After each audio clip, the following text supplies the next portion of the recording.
Hello and welcome to the GBC Mission Podcast, where we have conversations about faith and where God is at work in the world. My name is Jodine and I'm one of the associate pastors here at GBC, and through this video and audio podcast, you'll be hearing about Mother's Heart organisation in Cambodia, who we are supporting through May Mission Month. Mother's Heart is the first and only pregnancy support centre in Cambodia. It is a Christian organisation that empowers and equips women through counselling, child development and parenting skills training, medical care, community integration, and many other things. This project will support 65 women from vulnerable and exploited backgrounds in choosing the best future for them and their babies. And joining me online is the founder of Mother's Heart organisation, Katrina Glidden, and the Director for Client Services, live from Phnom Penh in Cambodia, Emily Scott. Well, Katrina and Emily, thank you so much for joining me. We see God's mission as the restoration and renewal of all things in Jesus. How does this project contribute to that?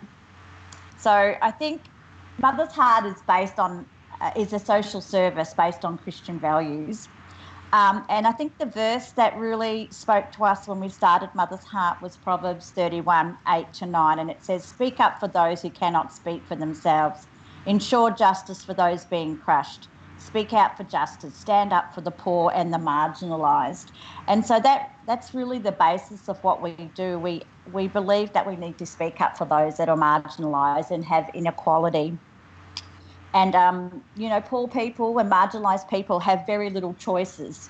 And I think in the past, as a church, we've focused on and segmented our lives and our work into secular and spiritual.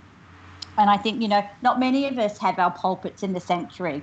Most of us work in the systems of this world. And so I think Mother's Heart, we work in the systems of this world in crisis pregnancy. So we're able to share God's love, bring his hope and restore value to those lives that are marginalised and to those that are poor. When we started Mother's Heart crisis pregnancy, there was little options for women when they faced an unplanned or unwanted pregnancy. And those options were an unsafe abortion or abandoning their babies. So there was very little social system in Cambodia to support these women in a very vulnerable time of their lives. So these girls were often rejected by their families and the wider social society, leaving them very vulnerable without emotional or practical support. And unfortunately, because of the gender inequality in Cambodia, the sole responsibility is usually placed on the girl when they're faced with the crisis pregnancy. And also many of the girls in our program come from extremely vulnerable backgrounds of rape or traffic, abuse, abandonment. So they didn't just come to us with the crisis pregnancy, they came to us broken in many ways in their lives. So, we were fortunate enough to look at them in a holistic way and, not only provide healing through counselling and prayer, but housing and food and safe delivery and giving them choices so that they could become mums or place their babies in one of their extended families or a new family. So I just really felt that we are able to provide the social system to them, which in the past was the job of the church. If you look in Acts 6:3, I love this verse, and it's when the disciples, they said, "Let's separate 7 men full of the Holy Spirit and wisdom so that they could take care of the poor and the widows." And I really see that, we have this amazing opportunity to transform the systems of the world. In that part of our world is crisis pregnancy, to come in line with God's purposes so that these women can feel valued and loved and respected. So it's just an amazing opportunity to really have a holistic role in these women's lives. Absolutely.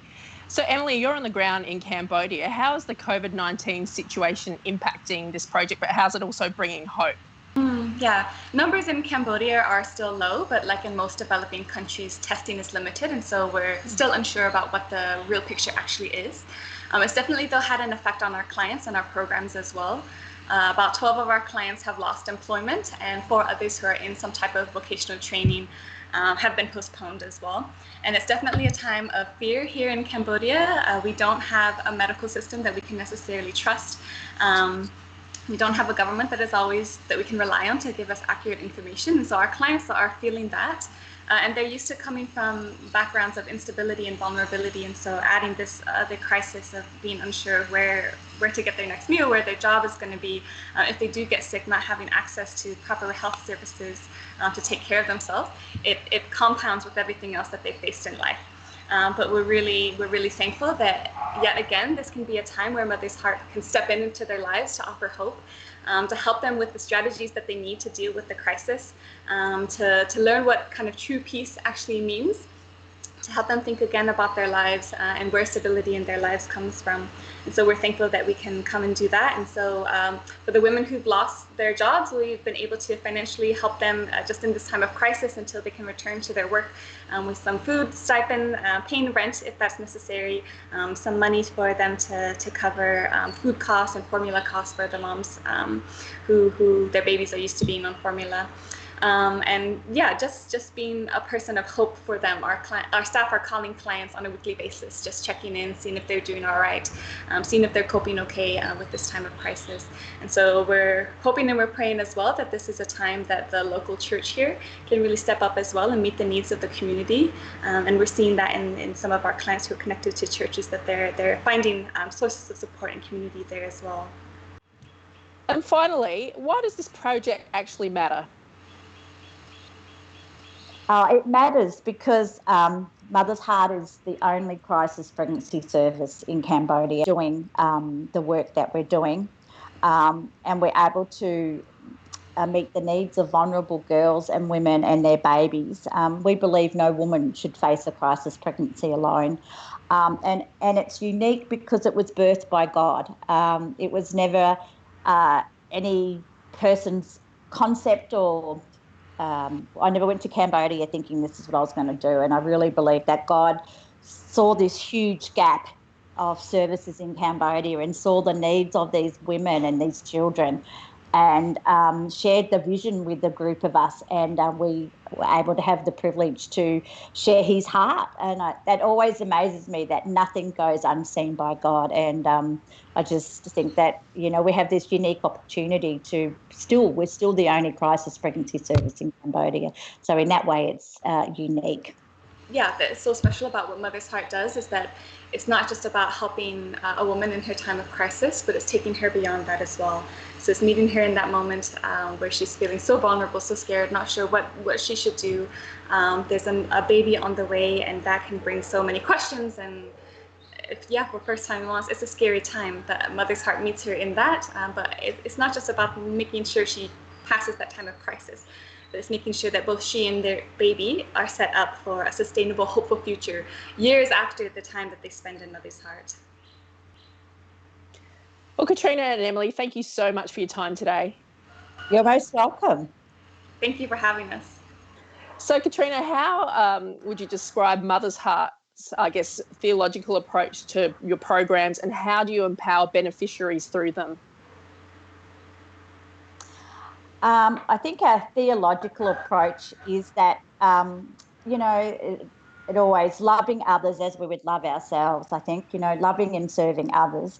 We also have some core values that we base our programs on. When we first started Mother's Heart, we wanted to have core values so that we could follow those as we start programs. And that is that, unconditional love, loving without any limitations, that we respect and acknowledge people and their feelings, and that our Mother's Heart is a safe place for them to be able to express their concerns.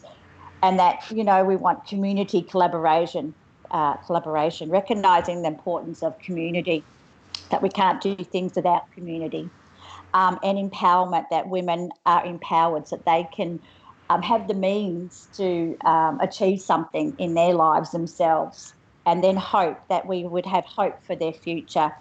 And the passion, that everything we do, we want to do with our full passion. So that's what we base our programs on. And I think, when when we serve others, it's for their benefit and their success. That we don't have any hidden agendas. When we serve, we want to make these women a success in their own lives, and that they, as Emily said before, that they will be sustainable. We as a project will never be sustainable, but these women's lives can go on and be sustainable. They can be mums and work and be valued members of society.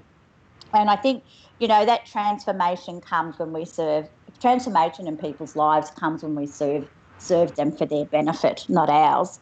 And empowerment, I think empowerment, if you look at our mission, it says we want to equip, educate and empower women and their families so that they can have choices and have a hopeful future for themselves and their babies.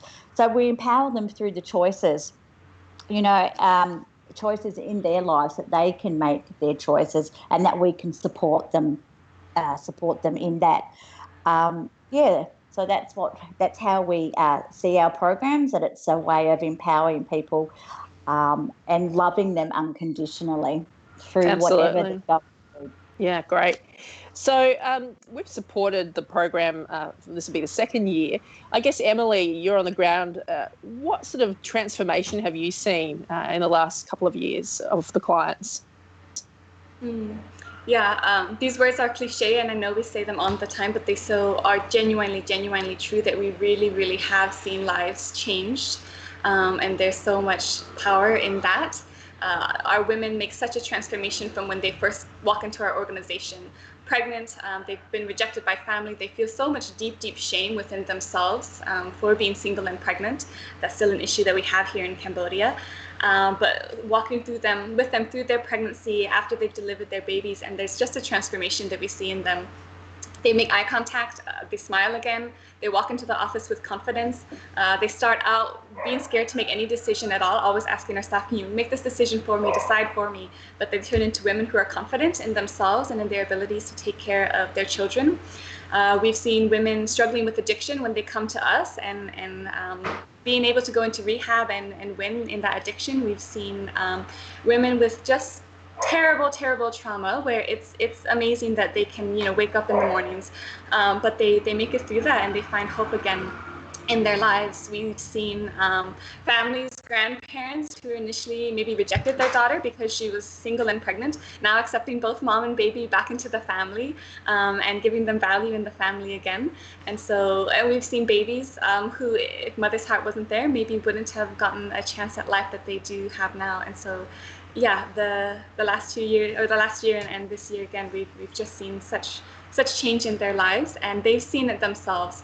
I think that's what's most special to us, is when they can say, before I was so lost. One lady described herself like she was just a leaf on water, being blown back and forth. She had no stability. She had no goals in life.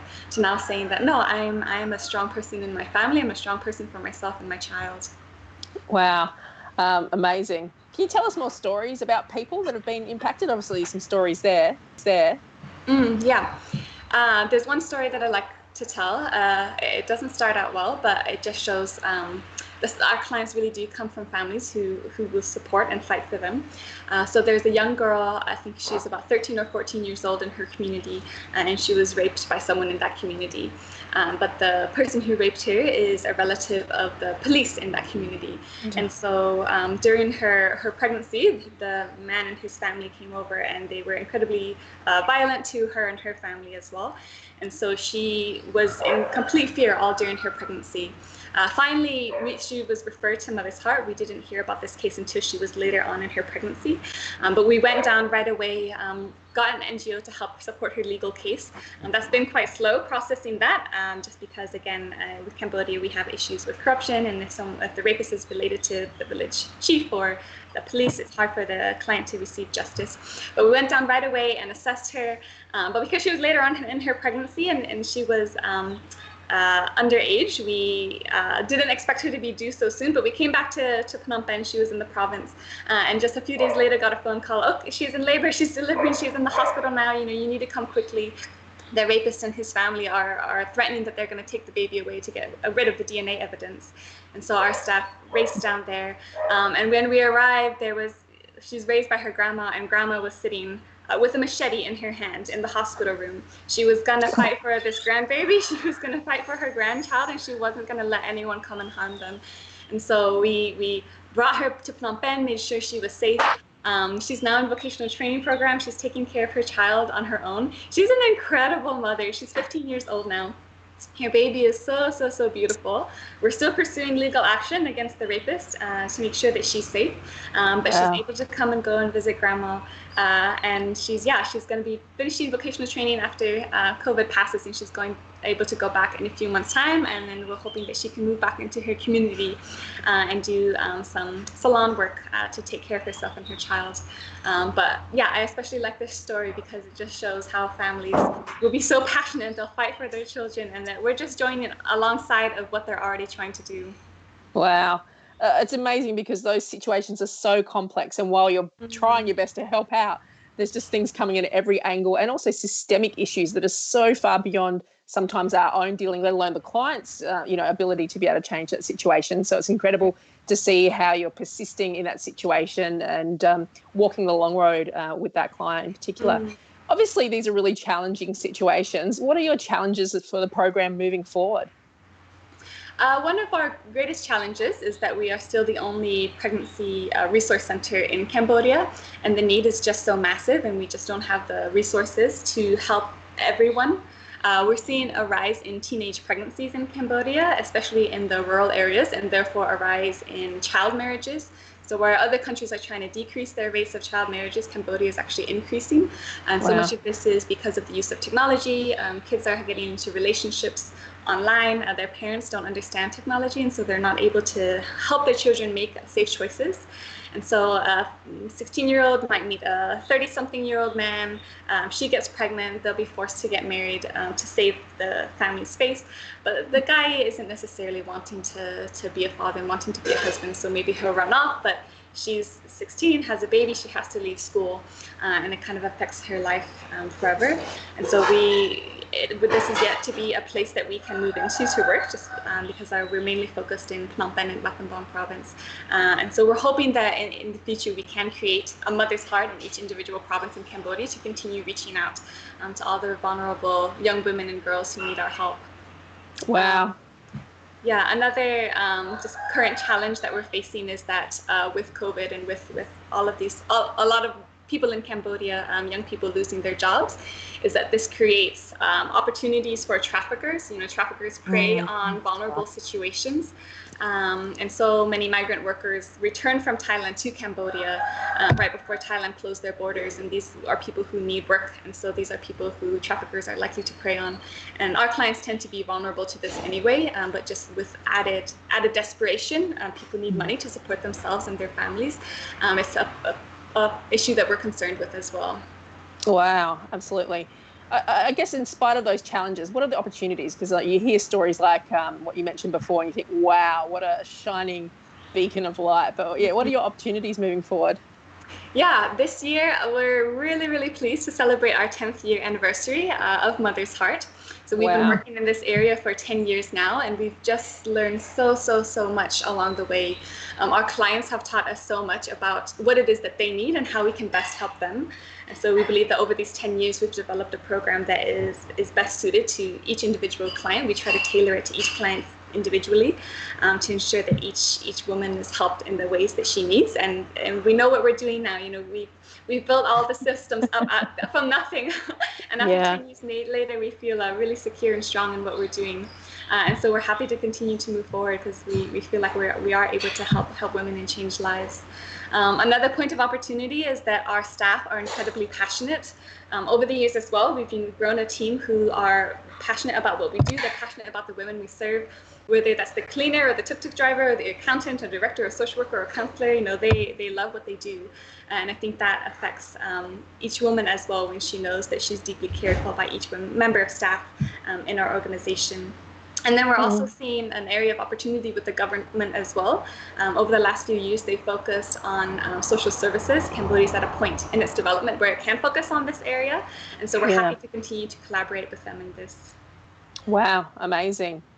So we're inviting our church community and wider faith community and those joining us online during our services to partner with us in supporting Mother's Heart organisation this year. What does it tangibly mean to the beneficiaries or the clients when we get behind this and support this program?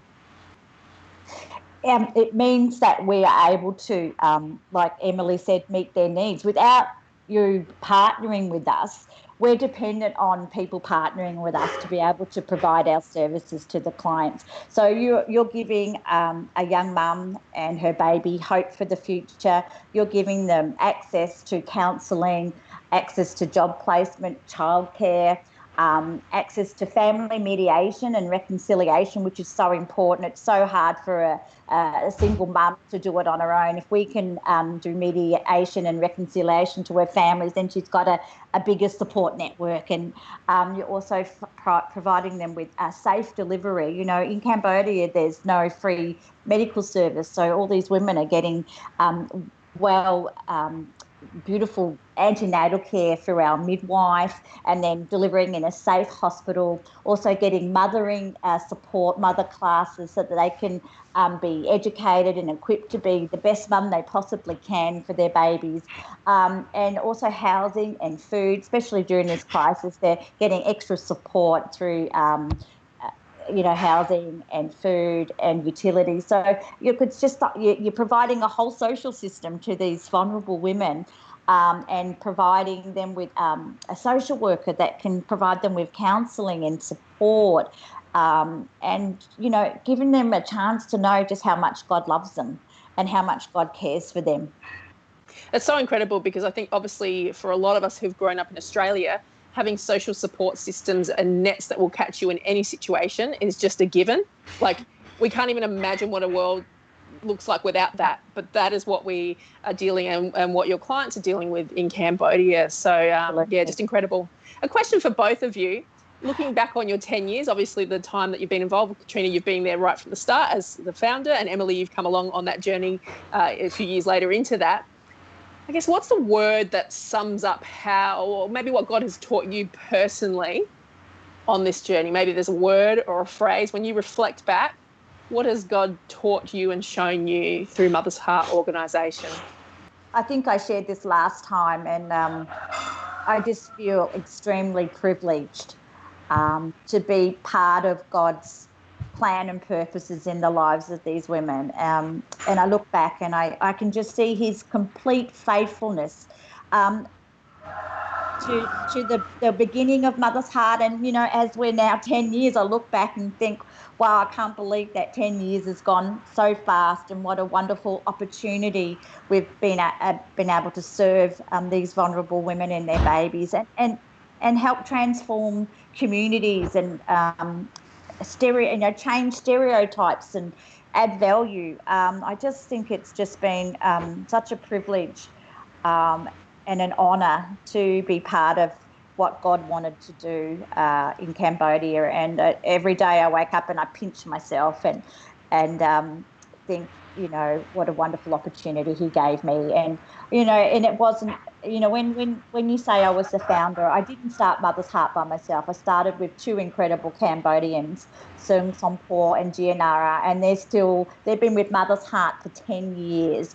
And I think God, God has just been amazing to give us wonderful people that believe in what God has asked us to do and persevered through hard times. And we've come out, like Emily said, we've come out the other end with a wonderful team of Cambodians, and we have the privilege to see Cambodians now running Mother's Heart. What a wonderful achievement for the Cambodians to have ownership, and the women to, they have ownership too, because we're not meeting our needs, but we're meeting what they feel their needs are. So I just look back and I think, what an absolute joy, what an absolute privilege to be part of what God wanted to do. Emily? Yeah, when you asked that question, the first word that came into my mind in big, bold letters was hope. And I think that's, over the last 10 years, that's always what we've clung onto, is hope. So a larger hope in Christ, and just the work that Christ has done for us, and how we're just a continuation of that. And we often think about our clients that when they first come to us, they don't yet have hope, and this is something that we have to hold for them. And we hold it for them until they get to a point in their lives where they're able to see it for themselves and hold it for themselves. And then we give it, and then we're able to pass it on to them. And I think that's the one thing that's kept us going over the 10 years when the going gets rough. Which it does. When we feel like we're stuck in impossible situations, when our clients seem to come from impossible situations and we just can't seem to think of a way forward. Hope is what keeps us going. Hope is what we rely on, is what brings us joy. It's just the entirety of what we do is that we have hope for ourselves, hope for our clients, hope in the Lord to sustain us as well. Definitely. Absolutely. Well, thank you so much both for your time, Katrina and Emily. Hilarious hearing the noises of Cambodia as the chickens and the roosters are waking up and the dogs are barking. A few motorbikes and tuk-tuks in the background as well. Yep. There's one thing we can say, it's authentic, that's for sure. That's true, yeah. Well, thank you both so much for your time. Oh, you're most welcome. Good. Thank you so much, Jodine. See you later. See ya. Thanks for joining us today, and if you would like any more resources or information on how to donate to this project, here are the details. Go to guymeabaptist.org.au and click on the May Mission Month image on the home page. Here you'll find more information on the projects, links to our extended video and audio podcasts, and how to donate.